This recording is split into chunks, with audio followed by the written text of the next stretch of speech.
Yeah,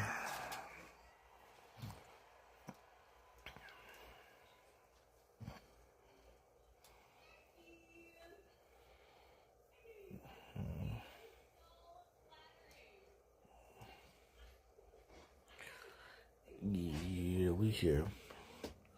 Waiting for my boy JJ to pull up since he recommended these Mr. Nightmare videos. Just waiting.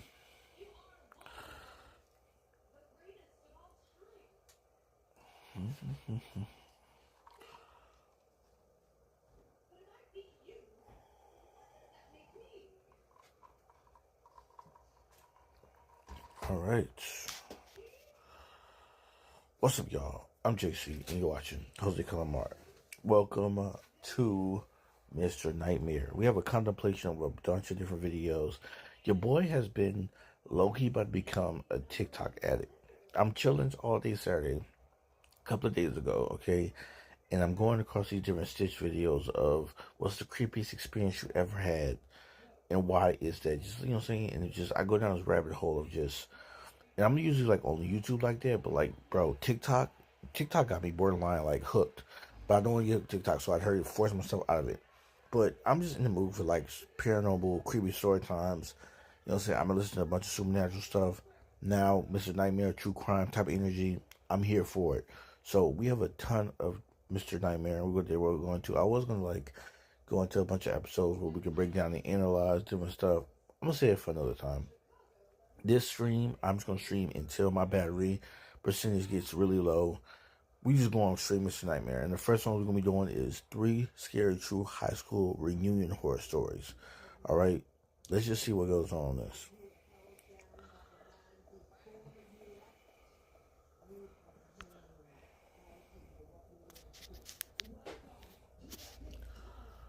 My 10-year high school reunion was Would you or have you on your high school reunion? I didn't originally plan on going. Yes. Have you gone? So I did get an invite. I am 32 years old. I did get invited to my high school reunion. No, I didn't go. At the time, I finished my first book. And I was just kind of living life. You know, saying I went to. That was before I got into Publisher Weekly magazine, I think, or it's just like after the fact. I can't remember, bro. I'm not a person that lives in the past. Most of the people in high school, I didn't really spend a lot of time with. I had my group of friends because it's just like how I am now.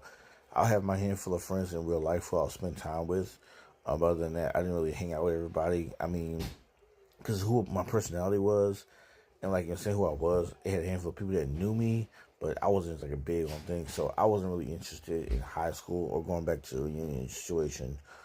With that being said, no, I didn't return to my high school reunion. Anyone that they ever sent out an invite to, I never went back, personally. My friends convinced I just feel like it's on the past. The reunion was in August on a Saturday. It was organized by a group of people from our graduating class, and it was going to be held at some catering hall in a nice area of town. Have y'all? It had been a long time since I'd seen any of these people, minus my handful of friends from high school who I'd be going with.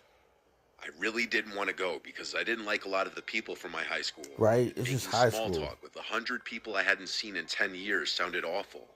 But I also felt like if all... Like, I don't know if y'all went to your high school reunion, but literally all it is just like a contest of who's doing better in life. And if you're not famous or doing something crazy in life, it's just like, oh, I remember that's why I made fun of you in high school because I knew you wasn't going to amount to nothing. Or like, and saying, oh, you graduated just to become this. It's just like, it's like a contest of who's doing better in life. That's where I feel the high school reunion is.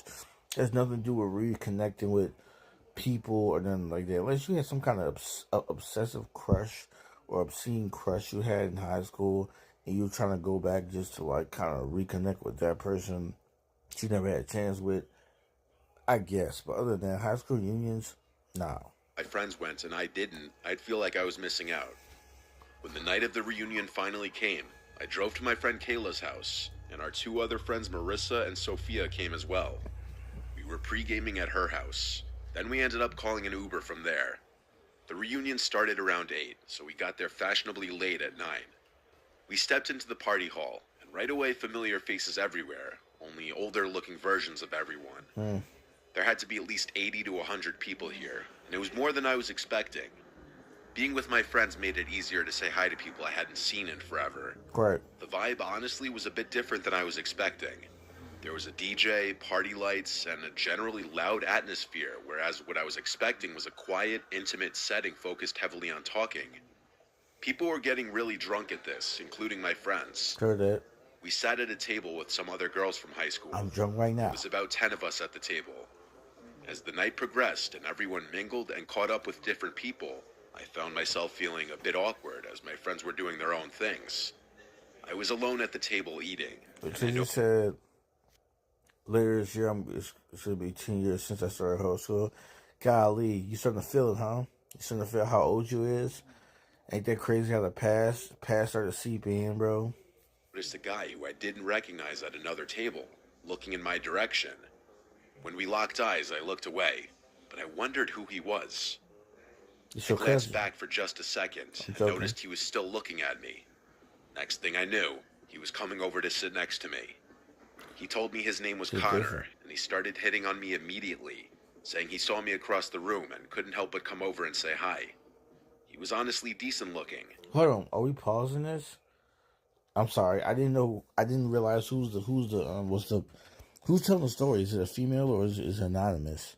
He said a dude came over and started hitting on the, and they were like, it doesn't matter. 2026, it don't matter. Felt awkward sitting alone anyway, so I really didn't mind him sitting there. Floating in high school. I said, I don't recognize you. Did you go to our school? How's that wild? He It's said, normal. yeah, everyone's been saying.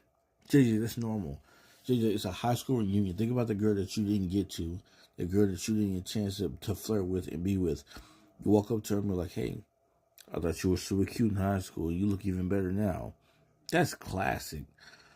Some people even go to high school reunions just to catch up with the old flame or try to like prove themselves to an old flame that, hey, I'm better now. Assume this was a woman. She's usually anonymous, talked about pre-gaming with other girls. Okay, but I mean, if it's not, that's some TV plot. I mean, TV got to get from somewhere. It was not a woman. It's 2026. That I transferred to your guys' school our senior year. I didn't meet a lot of you. I basically said, oh, that's interesting. Who do you actually know here? He replied that he's just friends with a couple guys who are also here. I asked their names, and he gave first names only. I guessed the last names, and he said yes to both as he laughed. We talked for a while until he asked for my number so that he could go back to his friends. I gave it to him and walked away. That's a random dude. And so this one told me That's why a whole I shut down random during group dude. projects. He did not go I to used to school think they with were you. just for fun, like post a little time. For a while until he asked for my number so that he could go back to his friends. I gave it to him and walked away. Overall impression was that he seemed normal and I enjoyed talking to him. Where I bet. Now I was left alone again. So after finishing my food and drink, I went to find my friends. They were all separated, talking with different people. Some people who I wasn't the biggest fan of. Sure, facts. I went over to Kayla, who was mid-conversation with a few people, and I joined the conversation. My friends were all wasted. I was definitely drunk, but not on their level. How you get wasted? I kind of wanted to just go home. It almost felt like a saving grace when Connor texted me asking me if I needed a ride home since he's leaving. I texted him back, yes, please. Damn. He told me to meet him in the lobby of the building. So I looked around and then decided to just do an Irish exit. Too many people to say goodbye to. Right? I saw Connor in the lobby by the front door. Social battery way. He walked to his car. It was a black two-door coupe. I honestly don't know what it was. I'm not a car person. He asked me to put my address into his phone. I thanked him for doing this as we started to drive. He pulled a couple water bottles from the back seat and handed me one. And he suggested I drink a lot of water to avoid a hangover tomorrow. Oh, for real? So I started to sip some water. Most definitely. Suddenly my phone started blowing up. Kayla was calling me, and Marissa and Sophia were also texting me in our group chat. I didn't pick up the call, but I read their texts. They were asking where I went, and I told them I got a ride home. They kept pressing me, asking with who, and Kayla said check the Facebook group that organized the reunion. Then Marissa sent a screenshot of a post made by a girl in the Facebook group, warning everyone of a random guy who wasn't from our school going around talking to girls, introducing himself as a different name to everyone. Oh, hell no. Kayla tried calling me. I pressed decline and texted her I'm with this guy named Connor. She replied in all caps that someone said that she saw me leave with that guy. I wanted to actually vomit now. I looked at the guy, and then I evaluated the situation. Jump out the car. I had to run when I had the chance. Jump out the car. The next time we were stopped at a red light, I opened the door and said I gotta go, and ran as fast as I could. Yes, sir. I ran into this parking lot of a TGI Fridays. Yes, sir. He didn't chase after me. He just kept driving. I called Kayla back right then and there. She told me to wait here. They'd all Uber over here and pick me up. Hell yeah. I waited in this parking lot for like 15 to 20 minutes until they arrived.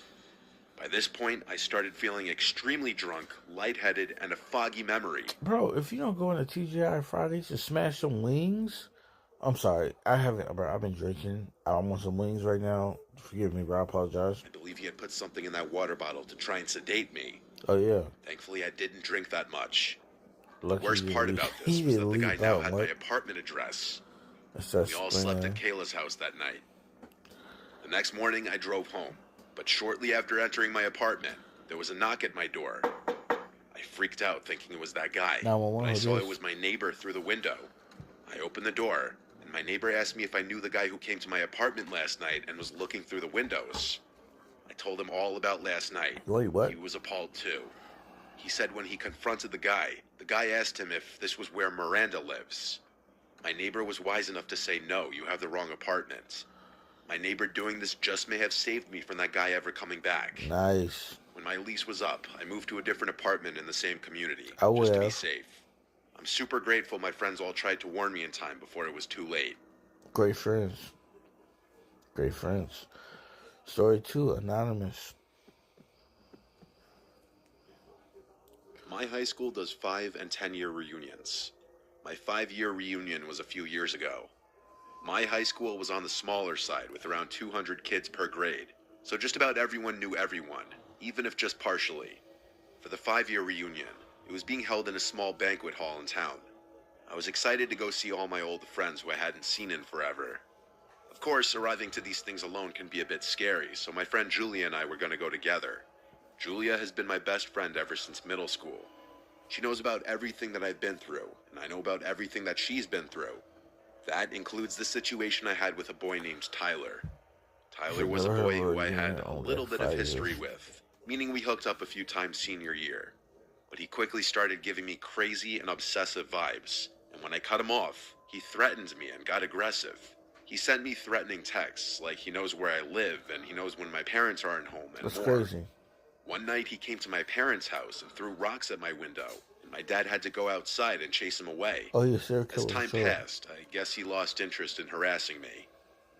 Tyler was friends with some of the, I guess you'd say, weirder kids in high school. Not the athletes, not the cool kids, not the gothy kids, just the slightly weird group. When word got out that he'd been harassing me, a lot of people grew to hate him. I just hoped he wasn't going to be at the reunion. Julia and I got to the venue it was being hosted at and did our rounds, saying hi to a bunch of people.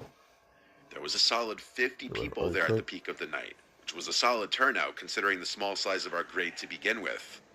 At some point in the night, though, I got a tap on the shoulder from none other than Tyler. When I turned to see him, I felt my heart sink. He said, "Hey, can we talk?" No. It had been years since I'd spoken to him, and that was the first thing he said to me.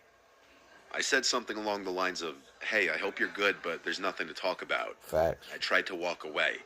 He grabbed my shoulder and spun me around and said, "You're already going to be like that?" I pushed his hand off of me and said, "Let go of me." It's been years, He looked around nervously and said, all right, and walked away. I could tell he didn't want the negative attention. Right? This now ruined the mood of the night for me, as I had to try my hardest to avoid looking at or going anywhere near Tyler. I noticed he was with one of the kids I remember him hanging around in high school. I got into a conversation with Julia and a few other girls about the situation with Tyler, and how he just grabbed me moments ago. Everyone was on my side and agreed he'd always been a weirdo creep and was known for being aggressive with girls. Oddly enough, I didn't really see him again after I saw him with his friend. I assumed he left early, which was a major relief for me. Julia and I stayed for a few more hours. Then we left with a few other girls to go to a dive bar nearby. And then, after another hour or so, Julia dropped me off at home. As I walked up to my front door, I noticed another car pass by Julia's car and continue driving down the street. Considering the hour and how quiet the street is, that was concerning. It was a Jeep Cherokee. Maybe it was paranoia, Or maybe I was rightfully curious. Hell The no. next day, I looked up Tyler's Instagram. He was private. I requested to follow him with my fake account, which, yes, I have for situations like Fake this. account. He accepted my follow request, but I couldn't see any pictures of a Jeep, or any car for that matter.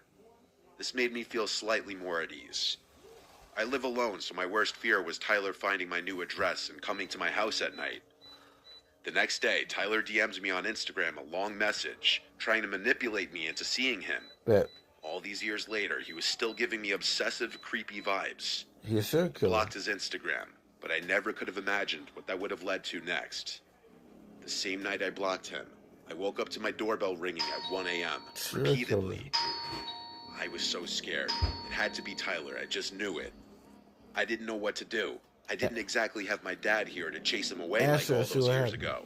My parents live in Florida now. The doorbell ringing turned to angry-sounding pounds on the door, booming through the apartment. This pounding went on for some time, and the doorbell again. Crazy. Over and over and over. I finally went to the door, and it stopped. I peeked out the window at the top of the door, and nobody was outside. I slept with one eye open that night. And then the next day, my friend's dad helped me out and contacted his detective friend in our hometown. He came by the house and took pictures of the texts from years ago and the long DM from just a few nights before. He then contacted Tyler and gave him a verbal warning to cease all contact, or this would be considered stalking and harassment. Right. So far, it's worked. It makes me wish we went to the police all those years ago. Some people are dangerous and simply don't change. I hope he's not at the 10-year reunion. Why are you still going to a reunion? After what happened the first time? That feeling when you want to buy a new I ride, wouldn't be going. and it hits. Your credit score needs work. Then you remember. So that's what's my favorite of a vid. Let's get in. I was seeing this girl for a few weeks. We'd been on 2 dates. Her name was Phoebe. We matched on a dating app and eventually met a few days later. She was 4 years older than me. Our first date was drinks, and our second date we went out with my friends on a weekend. My friends had neutral opinions about her. They thought she was, quote, nice and kinda quiet. They'd later reveal their actual thoughts on her, but I'll get to that later. Okay. Phoebe invited me to an upcoming high school reunion party. She told me she didn't want to go alone, and honestly, after she came to hang out with my friends and I felt like I owed her. This reunion party was falling on a random Saturday in the fall. It wasn't organized by her school, though. She told me that it was organized by this rich guy from her class, and it was being hosted at his house. I haven't had my high school reunion yet, but as far as I know, these things are usually held at bars or catering halls. We got to this guy's house, and it was admittedly a fancy-looking house. It had a gated driveway, but no fancy cars parked anywhere in sight. I thought was maybe the owner parked his car in the garage during the party. The second we stepped into the house, I felt like everyone was staring at us. More specifically, me. A few people came up to Phoebe and hugged her hello, then shifted their attention to me. I felt almost like I was being interrogated with some of the questions these people were asking me. Like my whole life story, what I do for a living, who I live with. Finally, Phoebe pulled us away, only to go talk to more people. It might be. I also felt like we're asking really personal and Might weird be Epstein questions. type beat. There was also something about all the people in here. They seemed Come to on, be older Epstein looking than files in the 28, house. which was the age Phoebe told me she was. Some of these people looked well into their 30s. I I told made a y'all, comment on that to Epstein Phoebe, files. and she said, yeah, some of these people aren't aging too well. I asked if she remembers all these people, and she said yes. I then asked who the party host was. I was curious to meet the owner of this big house. She Jeffrey. said she hadn't seen him yet. Throughout the entirety of me being there, I felt like everybody was shooting me daggers. They wouldn't look away either. I whispered that to Phoebe, and she said back it's probably because they're wondering who I am. At the time, that was the only logical explanation I could think of, too. It's hard to explain the growing awkwardness at this party, but I can assure you, this was not what a normal high school reunion would be like. There was no music, and everyone was dressed weirdly, not like normal 28-year-olds. But that's the other thing. None of these people looked like they were in their 20s. I was getting uncomfortable with some of the stares I was getting in the room we were in, so I told Phoebe I'm going to run to the bathroom. Realistically, I just wanted to get out of that room and explore the house a little bit. I didn't have a drink in my hand or anything to make me feel at ease. I was just walking around this giant house empty-handed, and anyone I passed stared at me. To say I felt out of Yeah, the place would be the bathrooms. understatement of the century. I found the bathroom. I stepped inside even though I didn't have to go. I locked myself inside just to sit and regather myself, take a break from the awkwardness outside. I texted all my friends about how weird this reunion was, and wondering how I could convince Phoebe to leave early. We'd already been there about 30 to 45 minutes, and this unnamed mystery party host was nowhere to be seen. It's Phoebe Jeffrey texted Epstein. me, "Where are you?" I replied in the bathroom, "Give me a minute." Then I followed that up with, "This party's really weird, I'm down to leave soon." She said, "Why?" I said, "Everyone's being weird." Then someone knocked on the bathroom door, so I It's couldn't Diddy. sit in there anymore. I'm sorry, bro. Yo, bro. Just imagine being at Jeffrey Epstein's island. And then there's a knock at the door. There's a knock at the door. Who's it? Nigga, like, it's Sean Combs. I'm sorry. Yo, I apologize. Yo, everyone who's watching this, I apologize. Yo, the stuff that Diddy and Jeffrey Epstein did is not funny. It's not funny about the activities they did and the poor victims. I'm not laughing about that. I'm just drunk. Y'all ignore me. I'm laughing on some stupid stuff. Don't entertain me. I washed my hands quick and left the bathroom. The guy waiting outside, who looked like one of the younger ones here, said in a very low voice to me, "You should leave. That girl isn't who she says she is." Sorry? I froze for a second, then said, "Phoebe?" He said, "Whatever she told you her name is." He then asked what Oh, she told me this hell party no. was. I said that she told me it was a high school reunion. The guy then smirked and said, "Do these people look like they're going to a high school reunion?" Fuck, no. He left it off with, and I quote, "Trust me, She gonna leave make sooner sense? than later." And then he walked into the bathroom and shut the door. I almost knocked on the door to get him to come out and further He explain, help you out. but I thought for a second. He a real one. I was already suspicious and uncomfortable in this house. That guy just confirmed something weird is going on here. I walked straight to the front door without drawing attention to myself. I still felt people staring at me as I walked to the I door. don't give a damn. I walked straight from my car in the street and drove home. Hell yeah. Phoebe texted me asking where I went. Let I didn't answer. Yeah, When I got home, I looked up her number on White Pages. That number was not associated with the name Phoebe. The name that came up was Claire Foster. The address that I picked her up at both times is also different than the address that came up on White Pages, which made me realize I never saw her leave the house. She was already waiting on the sidewalk both times. I replied to her text, "I had to leave, I'm sorry," and blocked her number. Block this. My friends all made jokes, and they told me she thought she was weird and off from the start, but they didn't want to tell me that and make me feel bad. Alright. My Thanks, one friend friends. joked that it sounded like I was in the movie Get Out. My friends and family all have had little theories as to what was going on. Some people would even think I exaggerated the whole thing until I told them about the fake name the girl gave me. It's like a The guy fake telling me to leave neighborhood sooner than later. party. So many questions and no answers. Makes you creepier. Well, life. Mrs. Nightmare be having In life. this life of masculinity, when do you know to ask for help? Mrs. Nightmare be That's the having cool hardest thing, videos, bro. especially when you're Well, trained. bro, I watch. You gotta understand. I've been listening to like, bro, literally all day Saturday. So like, what should she be bringing to him? I don't know, bro. She was probably on some Diddy party, Epstein party type shit, bro. She was gonna see if he wanted to get involved, bro. Like, I'm just saying. I've been seeing so many like paranormal like stories and stuff like that. Like, you couldn't miss a nightmare. You be listening to like. Mr. Nightmare is almost true crime. You know what I'm saying? That's what his category is. This Nightmare, he's coined the market. He coined the market, and like, this could have happened, but like it didn't happen because luckily this happened. Type B. Like, I've been listening to actual like supernatural stories and true crime stuff where stuff actually does happen, and it's not I almost made out alive, but no, it's not that, bro. Like, bro, you're getting actually bodied. So, it's not even playing soft. My name is Cadence.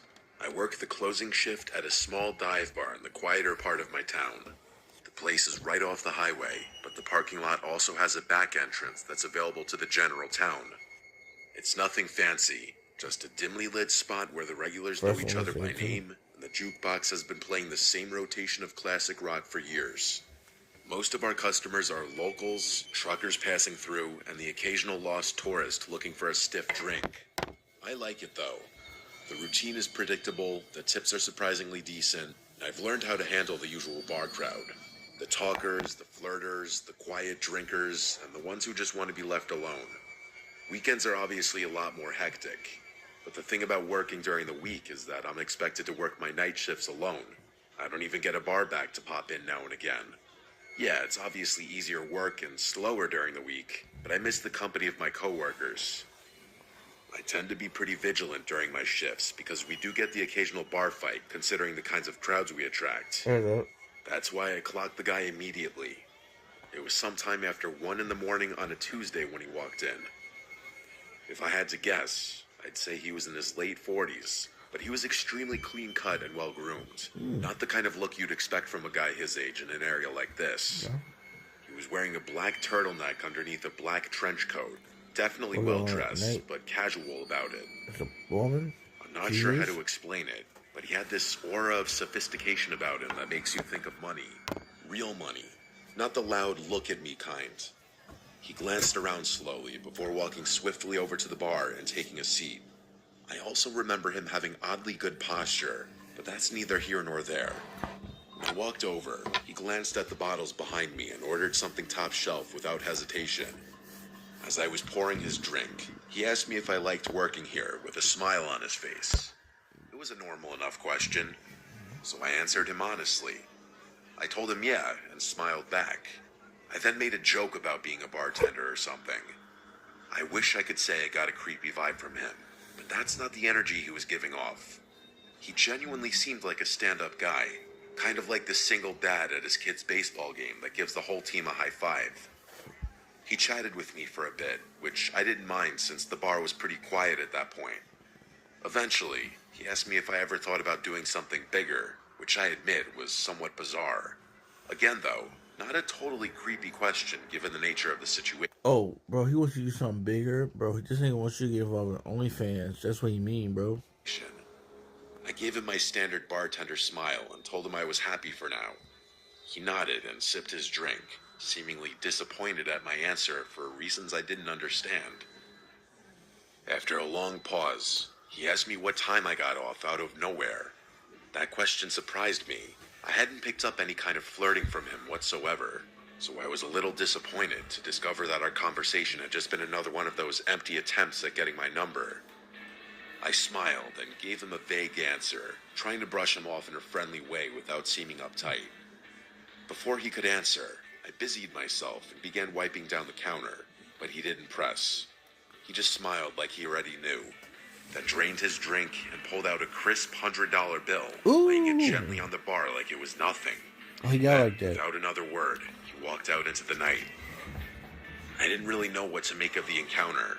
I know it sounds like nothing, but his demeanor was just so far off my radar that I was intrigued. Either way, I figured I was never going to see him again, and got on with my life. As it would turn out, though, I was wrong. About a week later, he came back. Only this time, he wasn't alone. There was a woman with him. She drew my attention since I hadn't seen her before. She looked like she was in her mid-30s, and was dressed in a way that didn't quite match her age. Trendy, but off, like someone trying a little too hard to blend in with a younger crowd. I watched her closely as the two of them approached the bar. Everything about her seemed calculated, from the way she smiled too easily to the way she leaned against the bar like we were already friends. As I was setting down napkins in front of them, the very first thing she said to me wasn't a hello or a drink order, but a compliment. She put on this overly joyful smile and said, "You're so pretty." Her fingers brushed against my arm as she said it, lingering just a second longer than normal. I laughed and thanked her, but I could instantly tell that something was off about this woman. The man didn't speak, which I thought was also a little strange given that he had been so talkative last time. They ordered drinks and poured them, and that's when questions came flooding in. The woman asked me how long I'd been working here, along with how old I was, and a bunch of other small talk questions like that. Girl, I answered in short, polite sentences, but I got the sense that this wasn't small talk. She was studying me. At one point, she looked over at the man, and it seemed like they were communicating despite not speaking. Oh, the aliens. She looked back at me and told me that she ran an exclusive event club. She leaned in a bit as she said it, lowering her voice as if to prevent her being overheard by another patron. She told me that she's always looking for young, fun people for private parties, and that I'd make a killing. 10 grand for a weekend. Ooh, I let out a small 10 grand for a weekend. Ew. Yeah, you gonna get 10 grand, all right. You gonna be alive to see it though. forced laugh and told her it sounded too good to be true. She insisted that it was real and told me that a bunch of girls like me worked for them. Her smile never faltered at any moment, which was starting to creep me out. She steered the conversation back to the job, circling around the same words. Fun, safe, exclusive. Then, casually, she said, "You should step outside for a second. There's someone who can explain it better." My pulse kicked up. I wasn't playing around at that point. I didn't even bother pretending like I wasn't creeped out. "I'm good," I said in a firm voice. No smile on my face this time. Just then, a group of customers walked in, laughing and talking loudly. The woman's expression changed in an instant, her friendly mask slipping just slightly before she turned to the man beside her. Without another word, they left. I'd be lying if I said I wasn't unsettled after that. Those random people had just propositioned me for God knows what. I told my coworkers and my boss about the situation, and we all agreed to keep an eye out should those people return. My boss assured me that he was always a 15-minute drive away should I need him, and the bar's security cameras were typically enough to deter any misbehavior. There wasn't really much I could do beyond that. It's not like those people had done anything illegal. I tried to push it out of my head, but a few nights later, after closing, I saw the car. It was parked across the street, engine off, just sitting there. I tried to tell myself it was nothing, but the feeling of being watched crawled over my skin like static. As I walked to my car, I kept my head down, my keys clutched tight in my hand. When I pulled out of the lot, I checked my mirrors. The car followed. It stayed back just enough to avoid suspicion, but every turn I made, it was still there. I took a random turn onto a side street, and it followed. Another, still there. I started freaking out internally. I knew it was them. I forced myself to stay calm, to think. Then, without hesitating, I navigated and pulled into the parking lot of a police station, gripping the wheel so tightly my knuckles practically turned white. The second I pulled in, the car sped off. Bet. Man, go to police, bro. Alright. The car sped off. Nothing happened after that for a while, but I knew it wasn't over. It turned out I was right. It was a slow weekday shift, barely anyone coming in. Just always by midnight, I was wiping down the counter, half thinking about closing early, when the door creaked open. It was the woman. I immediately sent my boss a text as inconspicuously as I possibly could. I looked back up, and the woman was staring at me with that same artificial smile. She walked slowly to the bar and sat down with her hands folded neatly. I was debating just telling her to leave when she said, "Thought I'd come check on you." My stomach started twisting, but I did my best to hide it. I told her we were about to close and that she had to leave, but she made this pouty face and asked for just one old-fashioned. I thought about denying her, but I figured pouring the drink would stall her long enough for my boss to arrive. So I turned around and got started, trying to keep my cool. And then I heard it. The soft, unmistakable click of the front door shutting. I whipped around. The woman was gone. I felt this awful pit in my stomach as I stepped toward the entrance. Through the glass, I saw it. A black van idling just outside. Without thinking, I locked the door as quickly as I could. But then, metal rattling from the back door. Someone was trying to get in. I didn't think. I grabbed the heaviest thing I could, a metal shaker, and clutched it like a weapon as I dialed 911 with my other hand. There was no way the police would get there in time, so I thought about making a run for it out the front door, but I didn't for whatever reason. I was bracing myself for a fight when I saw headlights pulling into the lot. It was my boss. The sounds on the back door suddenly stopped, and a few seconds later, the van pulled out of the lot with a screech. It's crazy. I embraced my boss and told him what had happened, and he said he had gotten the license plate of the van as it was leaving. When the cops arrived, my boss reviewed the security footage with them. It was worse than I had imagined. Just before the woman left, the cameras had captured two masked figures crouching near the front door, waiting. There was another person in the back who was banging on the door with his fist, clearly trying to flush me out to the front. It was downright horrifying. To make matters worse, the plate number my boss had caught turned out to be unregistered. It's been quite a while since this incident, but no progress has been made. The only good news to come out of the whole thing is that my boss doesn't make me work alone anymore. Despite that, I'm still extremely uneasy anytime I'm scheduled for a night shift. I still question how they knew I'd be working alone. It doesn't make any sense. Even now, I often think about what would have happened had I given in to fear and run out the front door.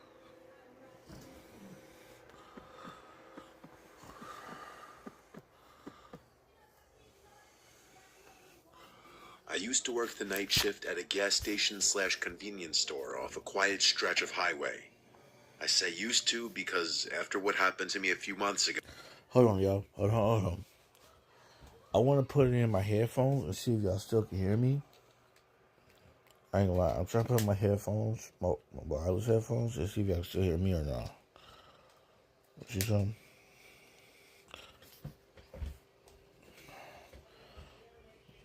I said before, I would never work at a gas station. Me though. Can y'all hear me? Can y'all hear me on the Bluetooth headphones or no? Can y'all hear me? I won't work a night shift again.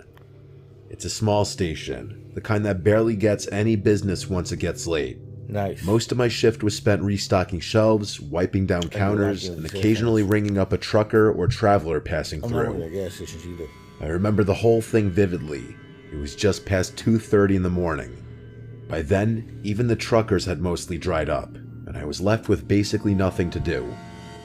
I scrolled mindlessly on my phone, trying to kill some time. At one point, I stepped outside for some air, rubbing my hands together against the cold. I exhaled a few times, watching my breath disappear in the cold. The parking lot was empty, just the pumps, the road, and the dark stretch of trees beyond. The neon sign flickered faintly, and I remember it being hazy out, like you could literally see the moisture in the air. Damn. Even with the highway not too far off, it was pretty silent out there. Right as I was about to walk back towards the store, I noticed something move out of the corner of my eye. I whipped my head around and realized there was a person standing behind one of the pumps. How had I not noticed him earlier? He was wearing a dark red hoodie with a hood up, and he had both hands shoved in his pockets. There wasn't a car in sight, so he obviously wasn't fueling up. The only thing was, he didn't seem to be heading towards the store either. He was just standing there, half turned toward the store like he was watching me. At first, I figured maybe he was waiting for someone, but something about the way he moved rubbed me the wrong way. He was kind of shuffling about in this circular pattern. I entered the store, but made sure to keep an eye on him through the glass. I kept track of him while pretending not to, hoping someone would drive up and pick him up or something. But after a few minutes, he started walking toward the door. Slow at first, then suddenly pushing inside like he'd made up his mind all at once. He walked up to the counter, but didn't say anything right away, just stared at me like he was sizing me up. Then, in a rushed, almost rehearsed way, he muttered that his car had broken down just before the pumps. Okay, cool. He said he needed a jump, or maybe just a little gas to get to the next town.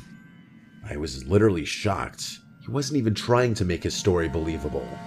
Like, I couldn't believe he actually expected me to buy his BS story. I offered to call a tow truck instead. No, he said, too quick, shaking his head. He just needed a flashlight, maybe some help checking under the hood. Something was definitely off, that much was true. The way he spoke, the way he watched my reaction, it felt like a test. To be fair though, people walking into gas stations at that hour are usually a little strange, and I started wondering whether he actually needed help and was just an odd person or on something. I asked him where his car was parked, and he told me it was just beyond the highway entrance. I was obviously skeptical, but then he pointed at the monitor behind me. I turned to look at the screen, and to my surprise, there actually was a car parked out there. I thought to myself, oh crap, maybe this guy really does need help. And that's when it hit me. I had literally just been outside, and I would have remembered a car parked out there. I glanced back at the monitor, and saw the slightest movement near the car's back bumper. Someone was crouching just out of view. A cold wave of dread hit me. I forced a casual smile and agreed to help the guy, but not before telling him I needed to grab my phone from the back office. I turned slowly, not wanting to spook him, but the second I was out of its direct sight, I slammed my hand onto the emergency panic button under the counter. The alarm went off instantly, screeching through the store. I expected him to attack me, but what he did instead was even more unsettling. His nervous energy disappeared. No more fake urgency, no more shifting from foot to foot. He actually relaxed. His whole body language shifted, and then he smiled. Not a panic smile, not an embarrassed one either. A slow, knowing grin, like he had all the time in the world, like this was amusing to him.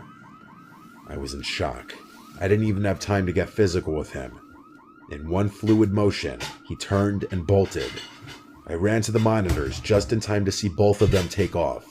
Not toward the car, but into the woods behind the station. You crazy. The car just sat there, engine off, headlights off. No one inside. By the time the police arrived, it was exactly as I saw it. The car was still there, but the men were gone. No footprints leading away, no sign of them anywhere. And then one of the officers pointed something out. Something I hadn't noticed before.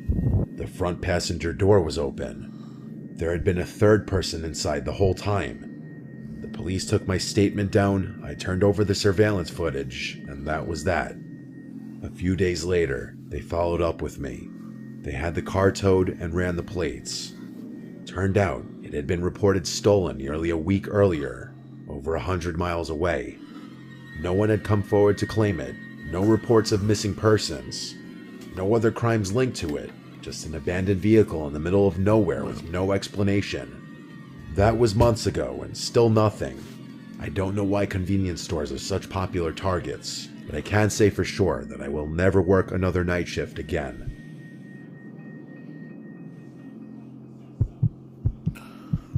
Sure thing. I know, isn't that so sweet? You can literally send real shelter dogs treats just by playing this game Treat. So all you do is pick a real shelter. This happened a couple weeks ago. I worked the night shift at Walmart. It's not the worst job in the world, but after a while, it starts to feel like you're just floating through time. The nights blend together. Same shelves, same routine, same dull hum of the overhead lights. Hopefully something better comes along. I usually hang out in and stock the electronics section, which is nice because it's quieter than the other areas. People don't exactly come rushing in at 2 a.m. to buy phone chargers and Bluetooth speakers. Most of the customers are either night owls killing time or truckers grabbing last-minute supplies before heading back on the road. That's why I noticed him. At first, I didn't think much of it. Just another guy wandering the aisles, probably waiting for someone. But after a few minutes, I realized he wasn't shopping. He wasn't even pretending to. He just kept appearing. Golly. Every time. Whoa. I messed up. This dude said, oh my god, the top 2 worst places to work. Bro, that junk messed me up so bad, I skipped past the story. Saw a woman I had never seen around my arm. Asked for my number. On the road. That's why I noticed him. At first, I didn't think much of it. Just another guy wandering the aisles, probably waiting for someone. But after a few minutes, I realized he wasn't shopping. He wasn't even pretending to. He just kept appearing. Every time I glanced up, he was lingering nearby, hovering in the next aisle over or standing a little too still by the clearance section. He wasn't looking at anything. He was just standing there, watching me. Whoa. Myself, I was over or standing a little too. Realized he wasn't shopping. He wasn't even pretending to. Headphones drop. He just kept appearing. Every time I glanced up, he was lingering nearby, hovering in the next aisle over or standing a little too still by the clearance section. He wasn't looking at anything. He was just standing there, watching me. I told myself I was overthinking it. The store is big and maybe he was just taking his time. But the way he moved, always just close enough for me to notice, never actually picking anything up, it set something deep in my gut on edge. I was waiting for him to just get on with it and ask for my number, but he never approached me. It was like he wanted me to see him, which didn't make any sense to me. I went to radio someone about it, but realized that the batteries in my radio must have been dead because it wasn't working. Eventually, I started debating whether I should go find a manager when I felt a hand wrap around my arm. I nearly jumped out of my skin, but before I could react, a woman's voice rang out loud, friendly, overly familiar. She exclaimed, "There you are," before going on a little spiel about how she had been looking all over for me. I turned, completely thrown off, and saw a woman I had never seen before in my life. She was smiling, her grip firm on my arm, like we were old friends reuniting. Before I could say anything, she leaned in and whispered, her tone dropping to something low and urgent. "That guy's been recording you. Follow me." What? My stomach dropped. I turned my head slightly, just enough to glance back. The man was still there, only now he wasn't even pretending to browse. He was staring right at me. A cold wave of fear crept over me. Got them glasses. I let her pull me. I didn't even question it. The way she grabbed my arm, the way she spoke so loud and casually, like we were two old friends reuniting, I clung to it.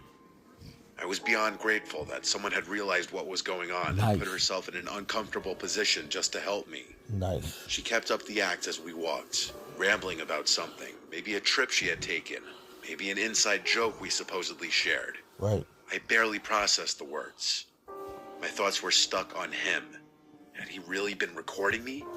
That was creepy as hell. I wanted to know if he was still following us, but I couldn't muster the courage to turn around just yet. They really got pieces of The woman steered me through the aisles, moving fast. I barely noticed where we were going, only that we were going, that the distance between me and that man was growing. In all honesty, I was kind of expecting her to quit the pretending to know me at some point, but she kept it up. At one point, it was getting a little uncomfortable, so I glanced behind me, and to my relief, that man was no longer following. Nice. The woman kept pulling me forward, though. I told her that we were good now and that we should probably go find my manager, but she just squeezed my arm tighter, telling me that he was lurking somewhere. I thought to myself, so what? What's he gonna do in a store full of employees? I was obviously worried at first because no one was around, but now that I wasn't alone, I started realizing that there wasn't much of a point in being scared anymore. I told her this, but she continued moving. I told her I was serious and planted my feet, twisting my arm slightly to loosen her grip. "You can let go now," I said, but she didn't. She smiled at me, but something in it was off. "Come on, just a little further," she said, basically tugging me at that point. I glanced around. The store was basically dead. Yeah. We had moved past the registers, past the self-checkout, past the aisles that saw the most foot traffic. The warehouse section loomed ahead, dimly lit and nearly empty. She a part of it too. Beyond that was the side exit, What? the one without cameras, the one employees used for loading shipments. That's when it dawned on me. She was leading me straight to the exit. I didn't think. I screamed for help as I yanked my arm free of her grasp with all my might. She lost her grip just enough for me to pull free. I didn't waste another second.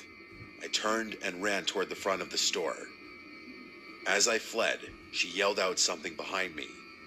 She yelled for me to come back, followed by my name, which I hadn't given her. Whoa. I kept running until I saw one of my coworkers who was running toward me, most likely reacting to my screaming. I told him to call security, which he promptly did. That woman was long gone, though. By the time I told my story to the security guards, that woman and that man were nowhere in sight.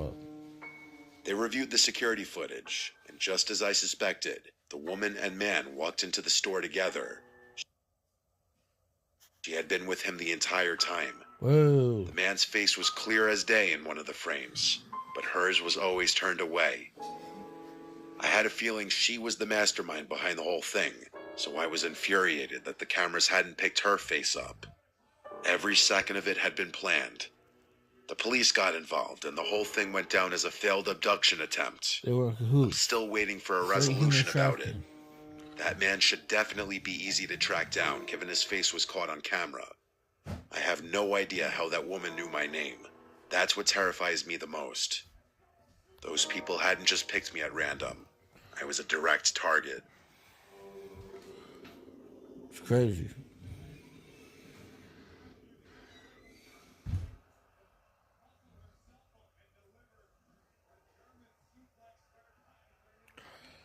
Yeah, my fault. That's crazy.